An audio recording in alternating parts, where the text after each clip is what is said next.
Question பாருங்க. விக்னேஷ் என்பவர் கணக்கு பாடத்தில் பெற்ற மதிப்பெண் அறிவியலில் பெற்ற மதிப்பெண் போன்று 2 மடங்கு அதிகம். அதாவது அறிவியலில் பெற்ற மதிப்பெண் விட 2 மடங்கு வந்து கணிதத்தில் அதிகமாக பெற்றிருக்காரு அப்படின்னு சொல்கிறாங்க.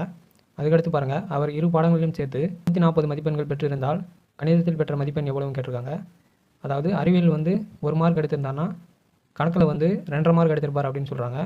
ஃபஸ்ட்டு அறிவியல் எடுத்த மார்க் வந்து நம்ம எக்ஸ்ன்னு எடுத்துக்கிறோம். அதாவது அறிவியலில் பெற்ற மதிப்பெண் அறிவியலில் வந்து நம்ம எக்ஸ்ன்னு எடுத்துக்கிறோம்.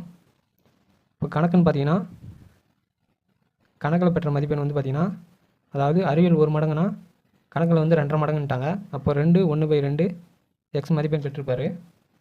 2 பாடங்களையும் சேர்த்து 140 மதிப்பெண்கள் பெற்றிருப்பார் அப்படின்னு சொல்லியிருக்காங்க. அப்போது இது ரெண்டுத்தையும் ஆட் பண்ணால் 140 மார்க் அப்படின்னு சொல்லியிருக்காங்க. X plus 1/2 X equal to 140 mark அப்படின்னு சொல்லியிருக்காங்க.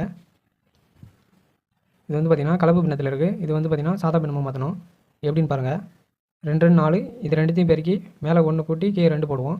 அதாவது 2 4 4 1 5 5/2 எக்ஸு. இங்கேயும் வந்து நம்ம 5/2 எக்ஸு போட்டுப்போம். X plus 5/2 X equal to 140.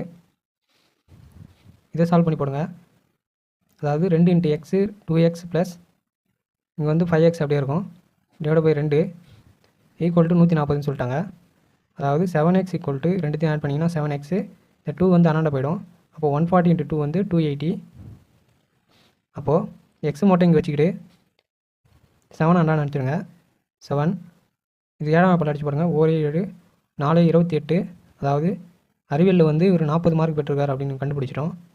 அதாவது எக்ஸ்னா நம்ம வந்து அறிவியல் தானே எடுத்துருவோம். அப்போது அறிவியலில் வந்து 40 மார்க் எடுத்திருக்காரு கண்டுபிடிச்சிட்டோம். ஆனால் வந்து அவங்க கேட்டிருக்கிறது கணிதத்தில் எவ்வளோ மார்க் எடுத்திருக்காரு அப்படின்னு தான் கேட்டிருக்காங்க. அப்போனா கணிதத்துக்கு என்ன பண்ணோன்னா 5/2 எக்ஸ்ன்னு பண்ணோம். 5/2 எக்ஸ் வந்து நம்ம 40ன்னு கண்டுபிடிச்சிட்டோம். இன்ட்டு 40. இதை அடிச்சு போடுங்க. 1 2 22 40. இப்போது கணிதத்தில் பெற்ற மதிப்பெண் எவ்வளோன்னு பாருங்கள். 5 × 20 100. அதாவது கணிதத்தில் பார்த்தீங்கன்னா 100 மதிப்பெண் பெற்றிருப்பார். ஆப்ஷன் எதில் இருக்குது பாருங்கள். ஆப்ஷன் சி தான் கரெக்டான ஆன்சர். கணிதத்தில் பெற்ற மதிப்பெண் 100.